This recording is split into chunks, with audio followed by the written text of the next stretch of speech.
сіздермен бірге аял боламын. Мен бүгін Sleeping Party деген ойынды ойнайтын боламын. Оған төрт адам ойнауға болады, бірақ мен өзім ғана. 9 ойын болады. Мен таңдамаймын, рандом өзі таңдайды. Қазір қай жерде орналасқанымды айтатын боламын. Вау! Мен Гүлгүлмен, қалғандары бәрі қарсыластарым.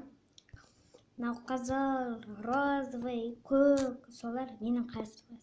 Ё-моё!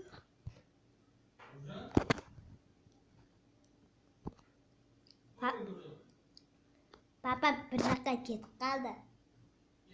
Друзья, всем привет, как дела? У меня вот все отлично. Сижу в чайхане в Достар, кешіріңіздер. Үстіңе үйден келген еді папама. Ішіп жаны өлейін жатамын ғой, достар. Офигеть, қалай түсінбей қалған шығарсыз.